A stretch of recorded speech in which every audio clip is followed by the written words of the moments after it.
Are you building a business, feeling the stress of all the pressures on you, and hungry to learn from other entrepreneurs? Then you're in the right place. You're listening to But First Principles, where we highlight the principles you need to win both at work and at life. Let's dive in. All right. Well, really excited to have Matt Thornhill here on But First Principles. And he and I actually had a great conversation the other day. I'm really excited to introduce him to you all. Tremendous wisdom, I'd say, as an entrepreneur, serial entrepreneur.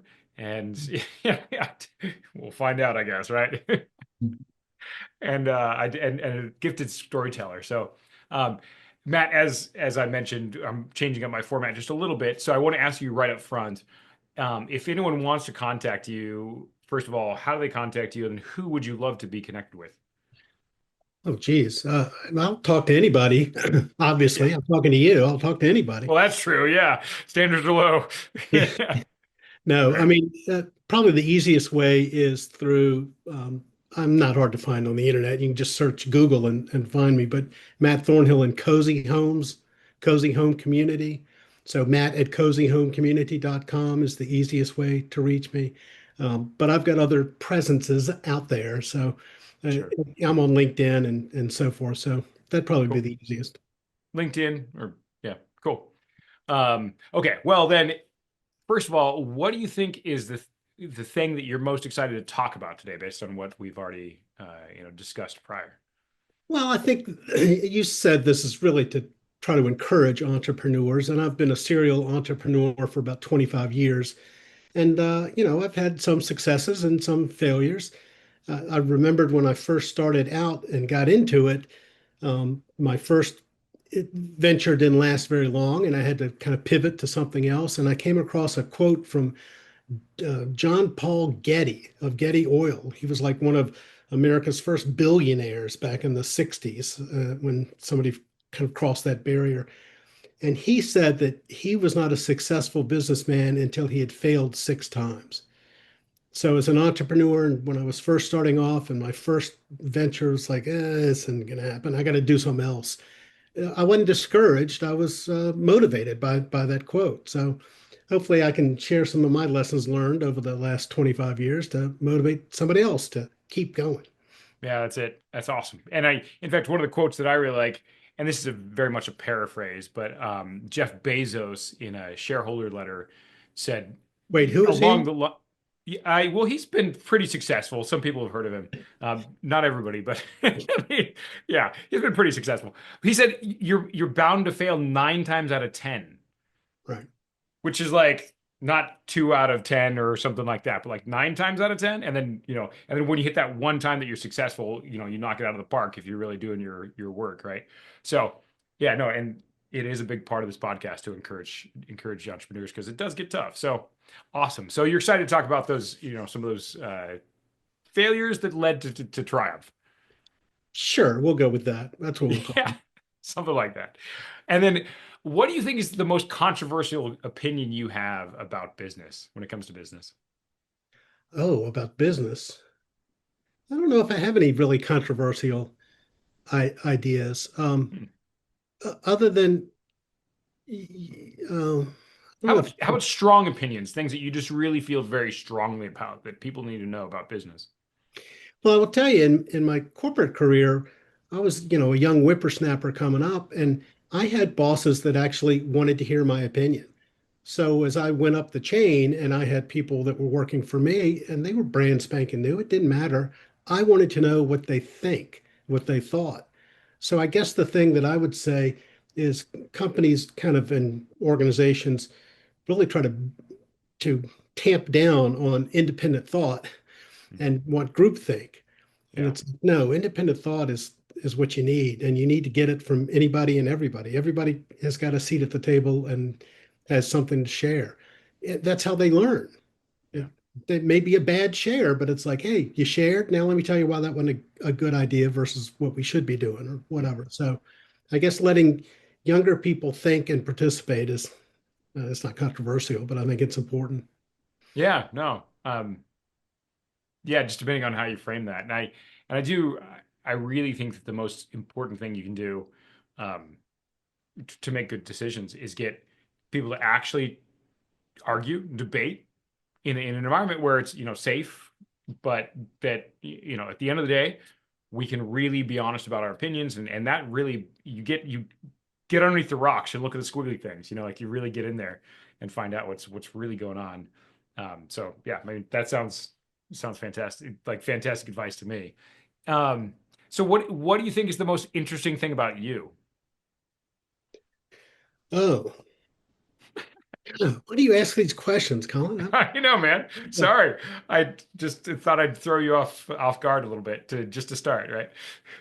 Um, I'll tell you the most interesting anecdote about me, and Yeah, then we love can it. decide if that's interesting. So I was in the ad business in New York when I first Yeah. started out in my career, and one of my clients was a product called Tang, the instant orange breakfast juice, right?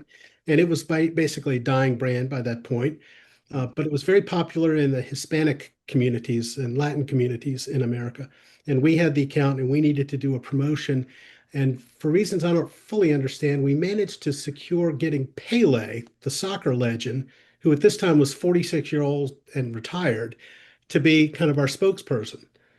And we needed to do a photo shoot for print materials.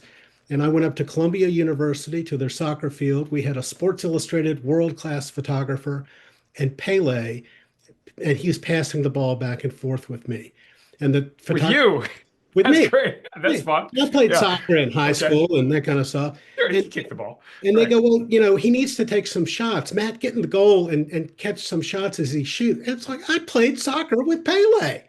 That's pretty cool. So That is that's pretty cool, interesting. man. No, nobody knows that about me. So now everybody will know that about me. That's And nobody will fantastic. care, Yeah. but that's fine. It was fun. That's yeah. No, Pele, I mean he's a legend. So that's yeah. Um, very cool. And then what do you want to be known for at the end of your life? Um, that I actually have done a lot in the last 25 years of educating people about, well, in this case, about understanding the older adult consumer, the boomer consumer. Hmm. The I, boomer consumer. Yeah. I've given speeches all over the world, led workshops all over the world to help people. And I've had people after those things come up and say, wow, I never saw it that way. I never thought about it that way. So I think what I want to be known as is somebody who is very good at explaining stuff to industries, to sectors, to individuals, that things that they need to understand that they just haven't seen, that somehow I saw it for them and communicated in a way that they got it. And it's funny that you asked that question because I was thinking earlier when you said you were going to pepper me with some questions.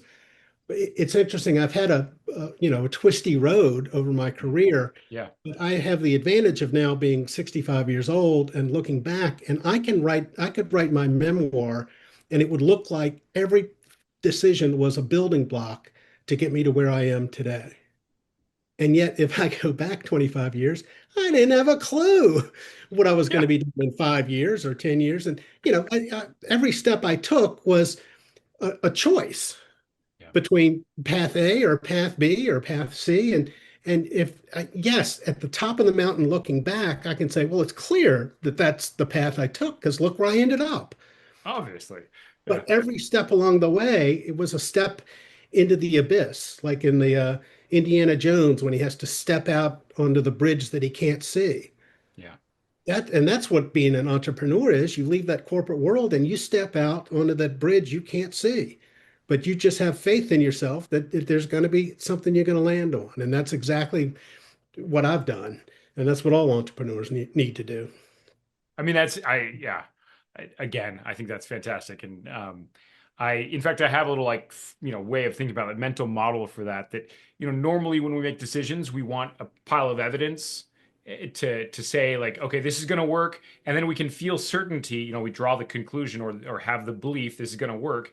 And then we have the feeling of certainty. Yes, this is going to work, right? After we have the pile of evidence that it's going to work, right? For an entrepreneur, you start with the certainty, like I'm certain, and then you say it's going to work, and then you step out in the abyss and you make it work, and you go through the iterations and the failing forward or however you want to talk about that, right?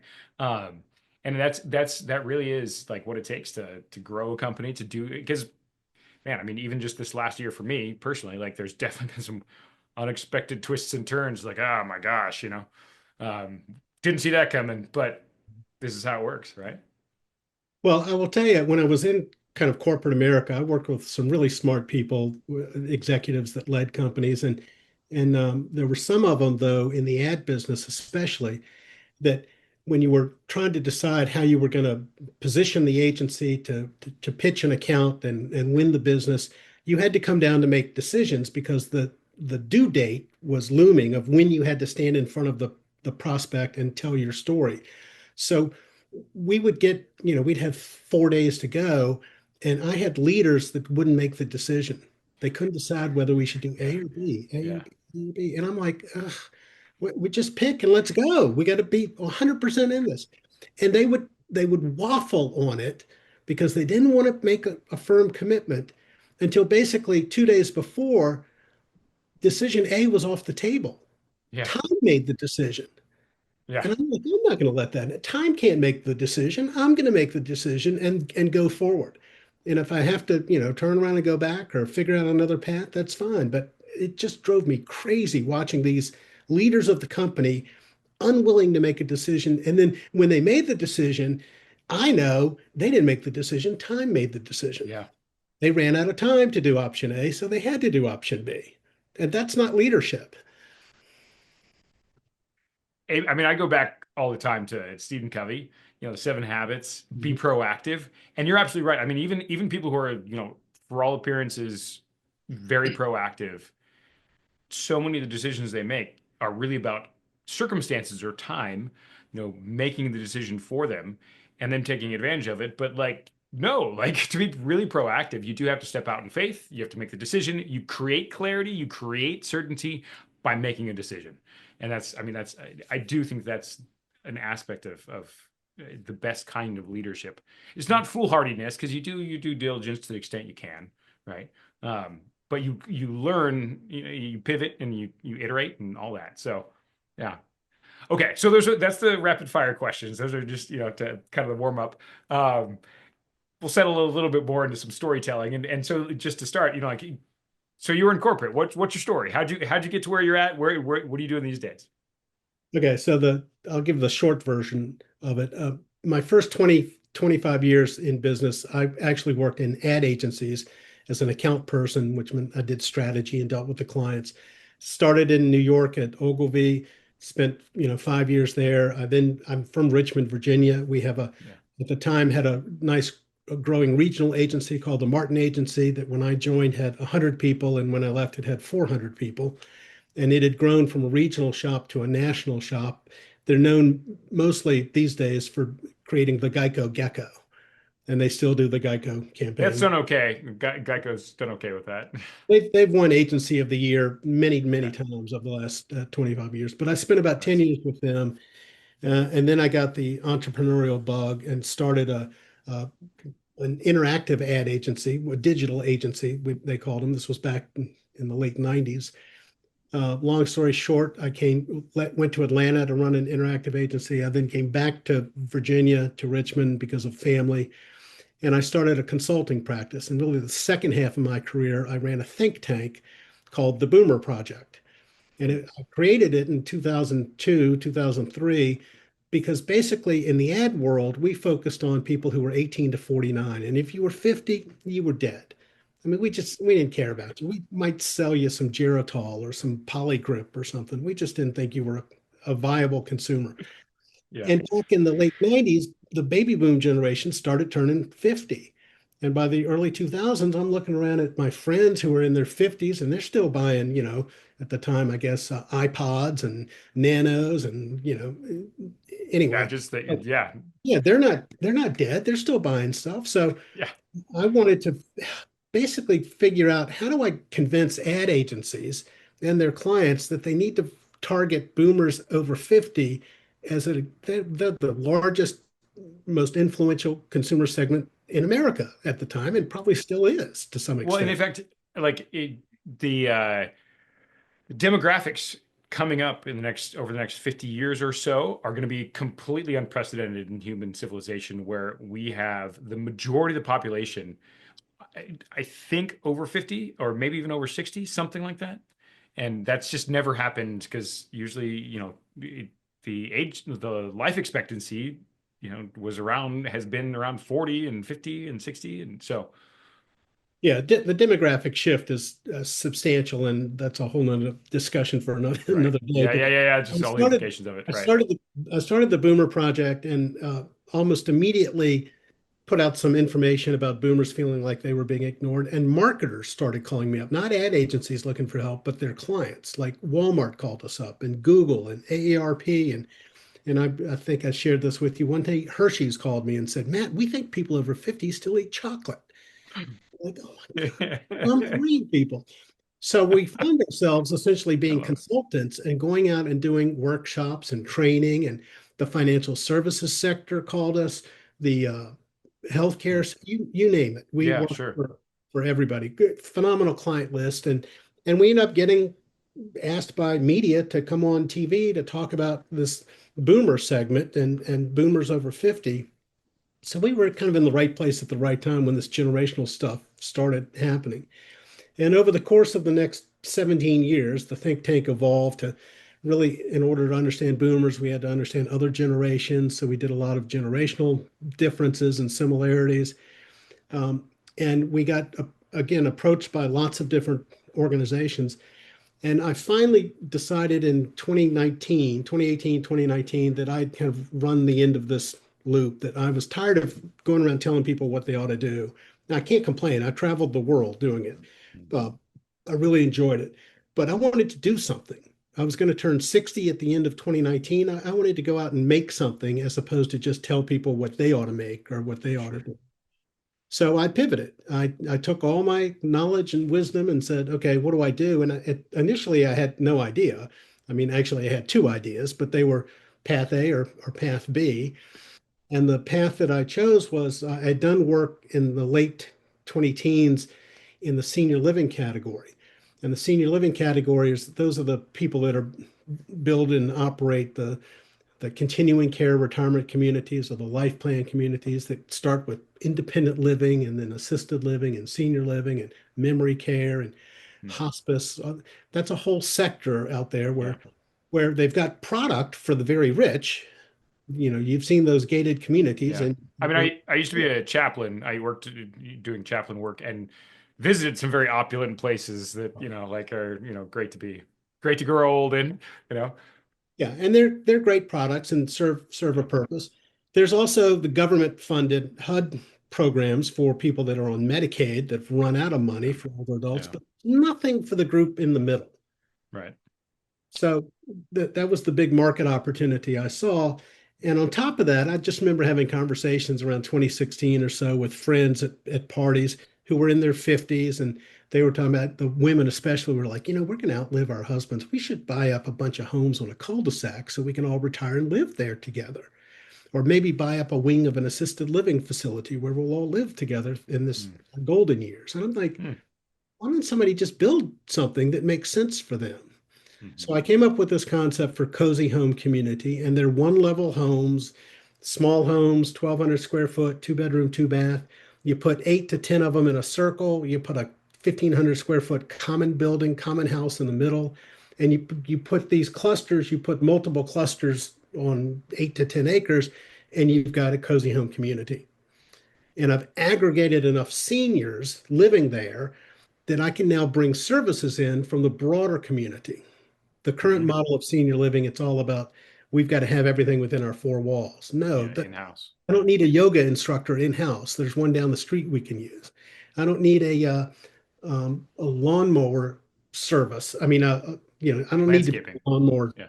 Yeah. I'll have somebody come in and take care of that. Yeah. Or dog grooming or hair grooming, all of that. That's all that stuff is kind of inside the four walls. It's like, no, no, no, it's in the community.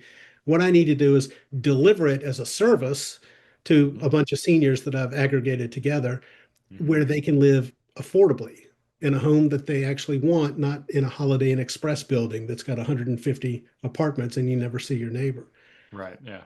So that's where I am. And of course, I had the audacity to launch it on January 1st, 2020.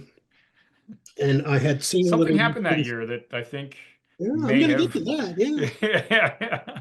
But as I'd worked up to it, in 2019, the best piece of advice my former business partner gave me was, Matt, you know how we understand this marketing stuff, we understand this boomer stuff. We can go into any room, hear any client tell their story, and then we can figure out what the problem is and what the solution is. And I go, yeah. He goes, that's because we've done it for 40 years. How long have you been a real estate developer? And I'm like, a hot minute. Yeah. He goes, well, you need to surround yourself with people that know real estate development and senior living development, like you know what you know, and just kind of add your value on top of it. So that's what I did. I found partners and I went out and talked to the senior living operators out there and said, what do you think about this concept? Do you think it would fly?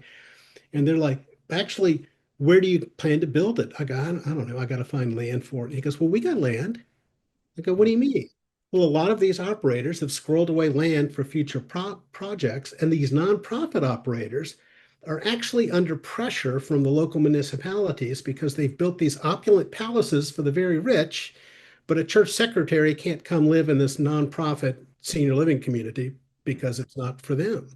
So they need to have a product that's a little more middle market. It's a big issue in the industry. So I'm like, well, great. I can use your money and your land to build projects. So that's great. So when I started in January of 2020, I had 8 communities ready to go. They said, Yeah, when you which get is anything lined up, fantastic. Yeah. come Yeah. see us. We're going to have a board meeting. Come present it to our board, and we'll talk about how we're going to do this. And then, yeah, around March 16th of 2020, the senior living business had to get into the keep people alive business and battled Right. COVID. Right. So we entered the COVID fog, the fogged in the airport there for a couple of years for sure. But we had a Yeah. lot of projects that kind of started and stopped just because of the everything related to it. And then when interest rates went up, that made a change in everything. And Yeah. it's been a rough couple of years for the senior living sector in terms of getting new development started. But the good news is we've got one. We've got Okay. one we're Yeah. about ready to break ground on in Western Pennsylvania. And we've got nonprofit partners who've lined up with us, and we are going to build a 60 unit community for middle income seniors, basically, in Western Pennsylvania. Which is I love the idea and I love the story. I like on and I'd love to go into a little more detail in some of those areas, some of the moments. Because like you're saying, how long you been a real estate developer? Well, hot minute, right? Uh, I mean, one of the things about real estate development is the capital that's required, and there's a lot of legalities and all that. Um, so you leveraged contacts that you had and went looking for someone who you could partner with, um, and it's something that I've seen. So one of the things I want to ask you about is um, partnerships are really hard in business. I've seen a whole number of partnerships fall apart and not well sometimes, right?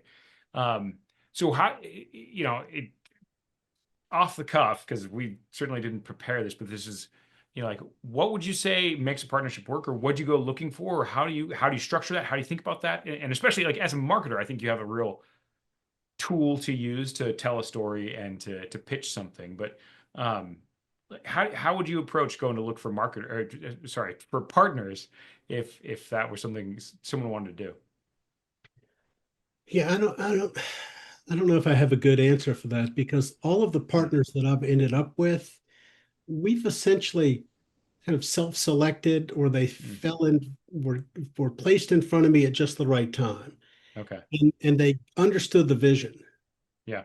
So, I had to articulate the vision and explain it in a way that people go, okay, not only do I get it, I actually want to help this guy and figure out how to make this happen. So part of my strategy in the early years during the COVID fog was I went and spoke wherever I could at senior Mm, conferences, senior living conferences to say, I'm not going to solve the problem of the middle market because I'm not building a gazillion properties yet, but I'm going to show that there's a different way to do this. I mean, one of the yeah.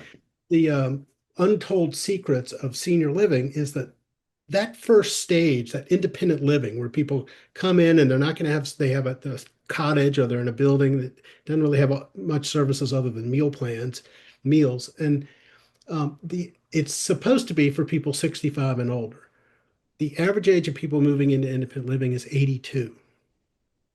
And the reason is that people don't want to move there. Yeah, yeah. Yep. They want They to want to stay be in. independent, like truly independent, right?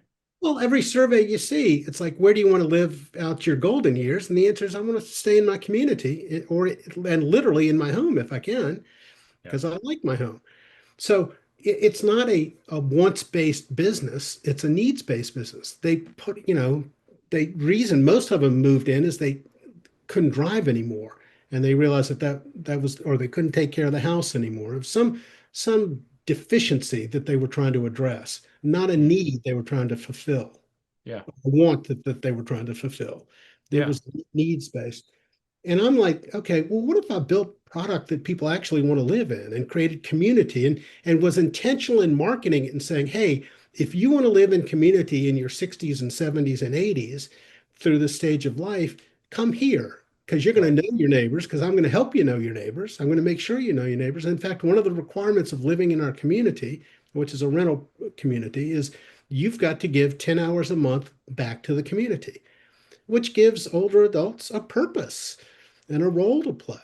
And there's roles that people in senior living communities take on anyway. You've got the, retired tech guy who wants to understand what they're doing with the technology. You got the guy who wants to take care of the outside, all the horticulturist, and you've got the ladies that have started the plant club inside, and then you've got the artists that want to do this and that. There's all these roles. Now, typically, senior living is a hospitality-based business. It's like, no, no, no, you just come here and do nothing, and we'll take care of you. We'll figure out the activities, and we'll figure out what we do. And it's like, no, no, no, no, no. Mm. This generation, we want to be large and in charge. We want to be bosses of our own lives. So let's build a community where they can do that. And that's part of the cozy home concept is to equip them and activate them and motivate them to be citizens and members of this community, not just residents in a hospitality model. Yeah, no, I mean, I'm sold on the vision because like I said, I have a lot of experience, working with churches and, like there's a lot of older folks who are major parts of the community, and everything you're talking about resonates very deeply. And then like my original background was in philosophy. I want to be a philosophy professor, and like human nature and the needs of the human spirit, right? And like we fundamentally most need, like, and you named it, like relationships and purpose, Right. like contribution and relationships. And of course you don't want to leave your home because that's where like all your memories and all your identity and all your relationships and all your purpose has been lived out. um so the sort of, I don't know, overly commercialized idea of if you just make it convenient enough, they'll leave all their identity and memory and relationships and all that, so, to have a convenient life. Well, if we did buy that sort of vision, then it's kind of sad. And I've been to those places, and they are often kind of sad, right? So that whole idea of empowering, equipping, creating relationships, helping to find purpose, because I don't think you can give a person a purpose, but you can help them to discover what drives them already and what they're built for, right? So I hadn't thought very much about that in terms of senior living. Right. But of course, again, like, because I'm very aware of like sort of demographic changes and cultural changes and things like that. And of course, like we're having this huge population, the majority of the population who, you know, many of whom have retired or whatever, are working fewer hours, but now, like, what do they do? Well, like a couple of demographic trends that I leaned into as well was so the boomer generation, there's still about, I don't know, close to 70 million of them, and their ages this year 61 to 79, I think, is the age swing. In that segment, 40% of them don't have a spouse or partner, or Mm, about wow. 20 million. Wow. I didn't think it was that high, Widowed, but yeah. divorced, never married. So it means that they've got one less income today, one less Social Security check tomorrow, and no caregiver in the house. Wow. So Yeah, what's no going to kidding. happen as they go through this stage of life? Who's going to take care of them? Well, we know there's not enough caregivers out there, Yeah. healthcare workers, so Yeah. we're going to take care of each other.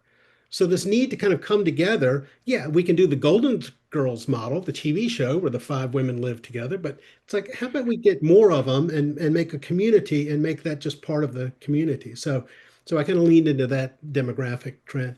I also looked at housing and how houses are built and said, okay, it's going to be so much smarter if we build these things modular, still stick-built Mm, house, but built in a yeah. factory where the same worker does the same thing on every house. So the quality is the same. It's dry.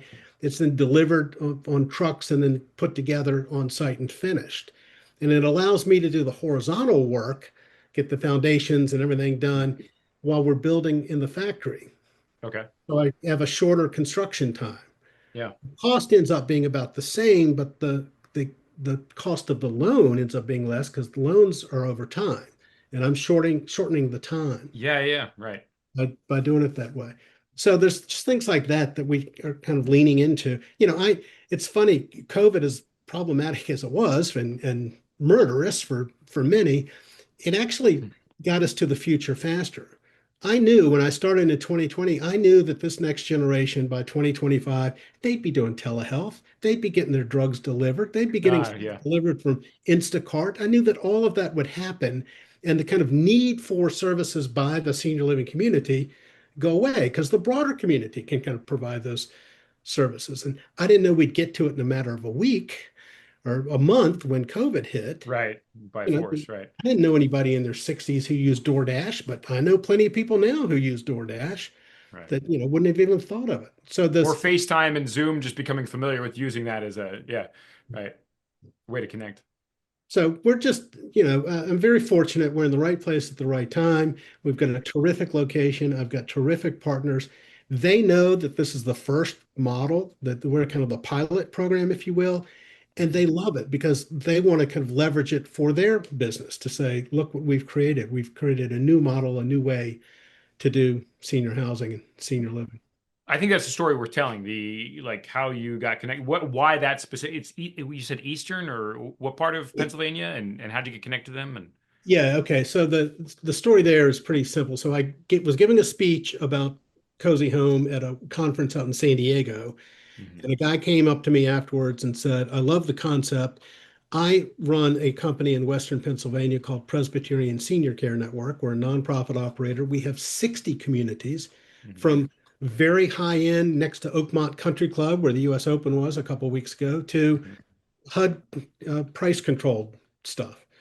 He goes, but we've been approached by the Slippery Rock University Foundation of Slippery Rock University, which is a little town in Butler County, which recently Okay. became famous Yeah. uh, outside of Pittsburgh. It's about 20 miles outside of Pittsburgh. Slippery Rock is a college, a state college, has about 8,000 students, grad programs, all of that.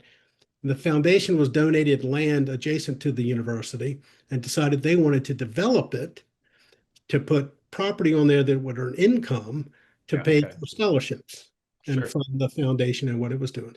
And they had approached Jim, the CEO of Presbyterian, for like 8 years earlier and said, "Hey, we got this land. Will you come build senior housing here?" And that the university foundation's thinking, we can get alumni to come, we get retired professors to come back. It'd be great for the community. We'd have a little incubator for our gerontology majors and advanced degrees and all that. So they've been bugging. And this Jim's just like, I don't know what product to put there. And then he saw my presentation and said, that's the product we should put there. So we started conversations with them. So the university was trying to get Presbyterian, living to get there, but they didn't have something that really fit that location. And he heard you talking about it. He said, "Bingo, that's what we want to put next to the university." Right. So the university, then it's the senior living, and then it's cozy home communities. Right. Yeah, right. Right. I Cool. mean, let me tell you how ideal this location is. It's literally adjacent to the university property, and our residents can walk 100 yards, and they're in the student union, the student center, where there's a Starbucks and all that other stuff. They're going to get the equivalent of a student ID. It's a state Mhm. college. They can access any of the resources at the university. If That's you're so cool. 62 and Yeah. older, you can go to any class you want. But like I don't even have to build pickleball courts. The university has them. That's great. Yeah.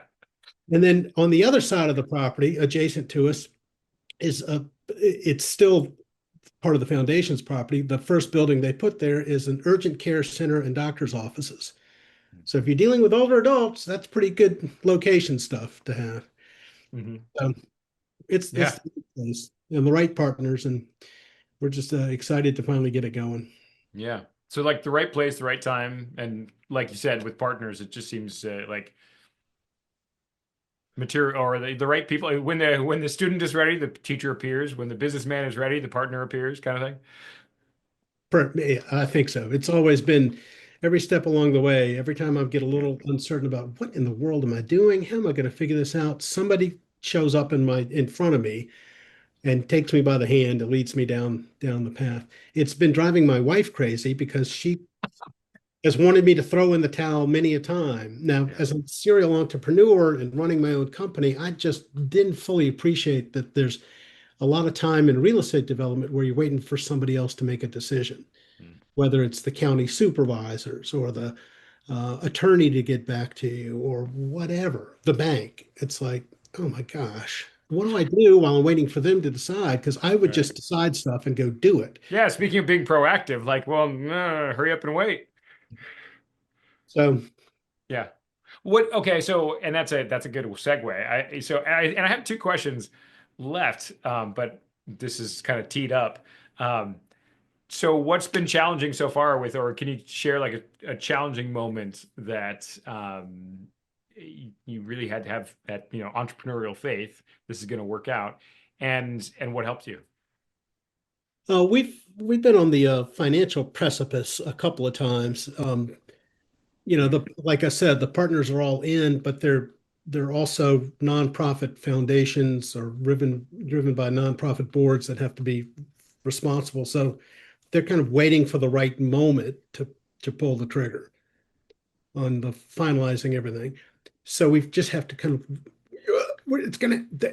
So last summer, for example, they were saying, yes, we're in. We had a development agreement in front of them. I'm basically getting paid as the developer, part of the development, like the architect, because I'm bringing the houses Okay. and the whole layout and the whole concept. Designing the community, so And the like an architect intellectual would. property around Cozy Home is Yeah. all part of the contract that they get when they sign with me.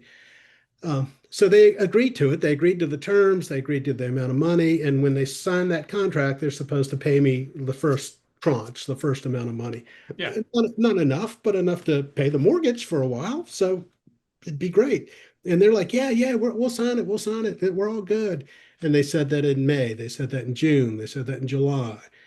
August rolls around. I've got a big tax bill to pay. It's like, and they're still saying, yes, it's coming, but it's just not materializing. And the tax man is, tapping his feet going, where is it? Where is it?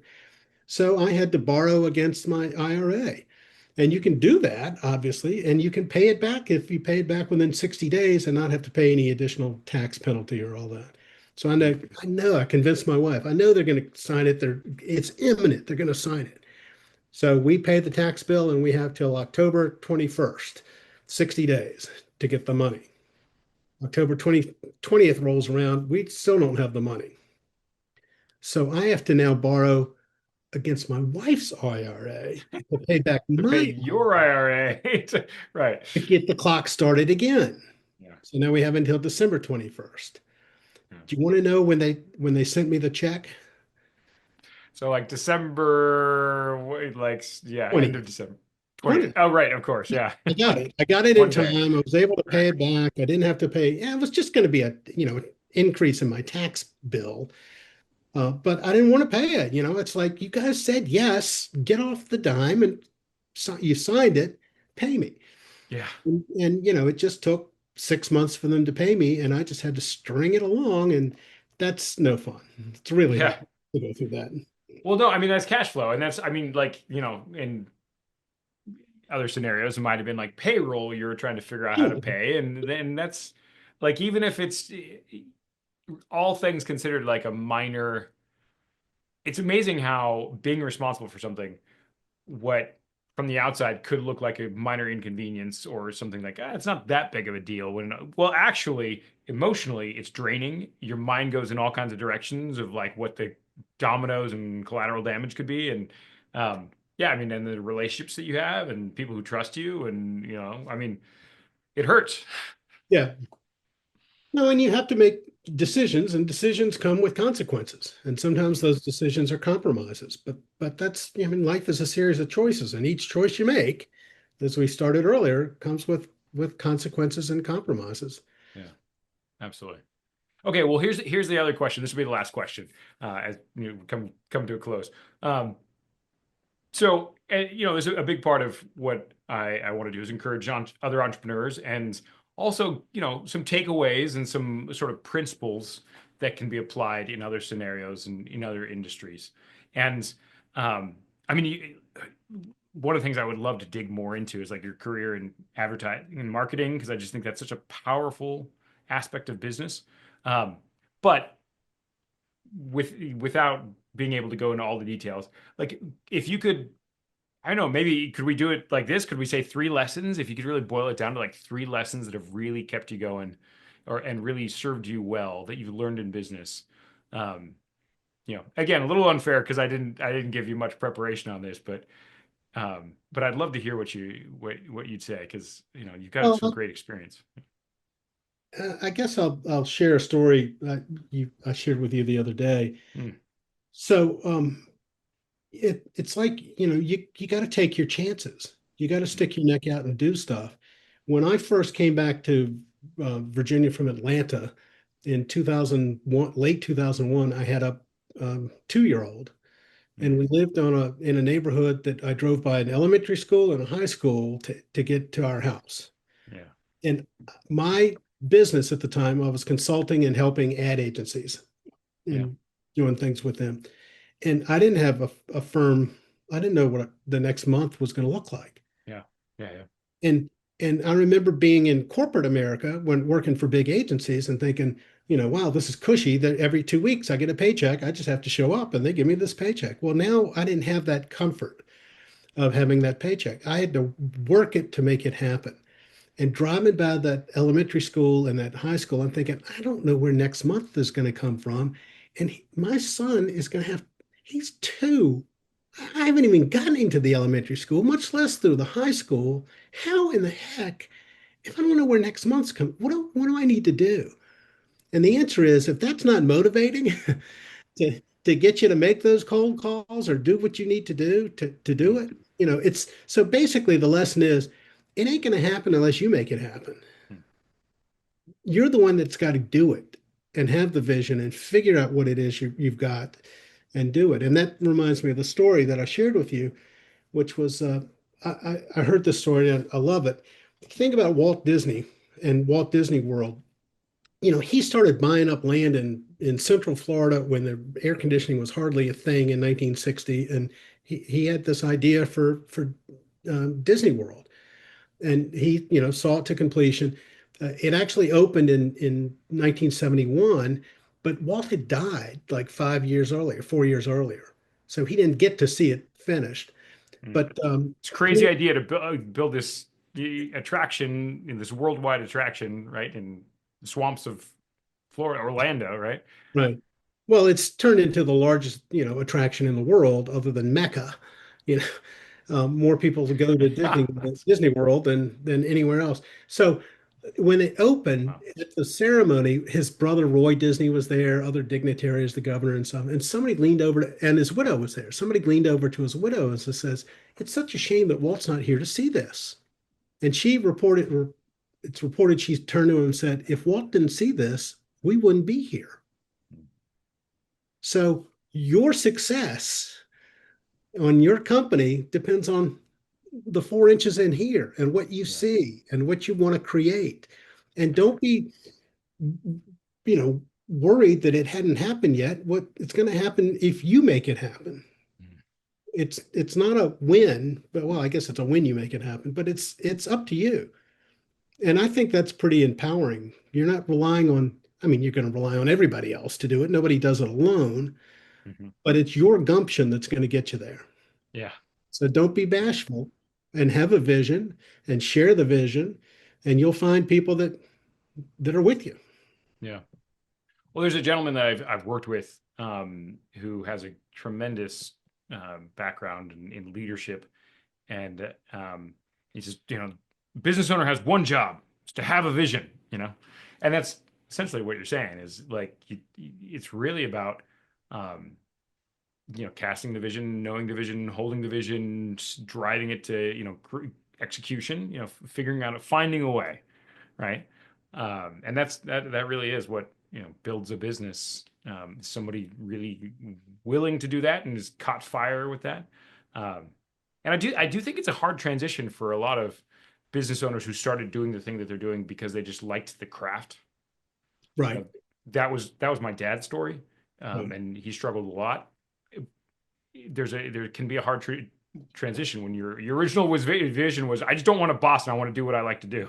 You Right. know? And there's just so many other things that are involved in actually running a business. But yeah, no, I really appreciate that. And I do think Well, that is the first principle, right? Is to have the vision, drive towards it. and I've got number two. I don't think I have three. Okay, I'll give you number sure. two.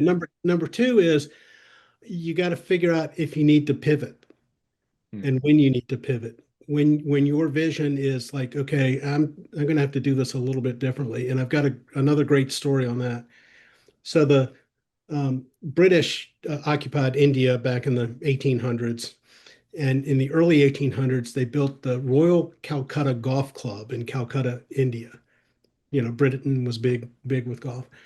And they opened the course, and the first thing that they realized they had not factored in was that the local monkeys would run all over the course and pick up the golf balls. They'd see the golf ball go out, they'd get it, they'd sniff it, they'd look at it, they'd try to eat it, and then they'd throw it. They'd throw it in the trap, they'd throw it in the woods, they'd throw it on the green, wherever they'd throw it. So the British said, this is no good. So they built a fence, 30-foot tall fence around the entire golf course to keep the monkeys out. That worked for about 3 days because I don't know if you know this, but monkeys can climb. And they're back in the running around all of this. So they go, okay, fine, we're shipping them all out of here. So they grabbed all the monkeys, they shipped them 20 miles away. 3 weeks later, all the monkeys were back. And they're like, what are we going to do? So they decided, you know what, we're just going to put a sign up on the first tee. And the sign is still there to this day. And it says, play the ball where the monkey leaves it. I've not heard that story. That's great. That does sound like life. That sounds like entrepreneurship. So Yeah. there are monkeys that are going to get in your way and take Uh, that ball and move it. yeah, So play the ball where the monkey leaves it. that's great. So I think that's Okay. a it's one of my favorites. Yeah, no, and that's and there's wisdom, knowing when to pivot, if you're driving towards that vision, right? Did you have a third? Because No, no, I don't have a that's third. good. So I Less think that I know I think those are I think you left plenty of great nuggets. So all right, well, Matt, I could say that I thoroughly enjoyed both conversations we've had, and I'm really glad that I get to share this with a wider audience. And yeah, just really appreciate it. Again, your Cozy Home Communities is your business, and Matt Thornhill on LinkedIn.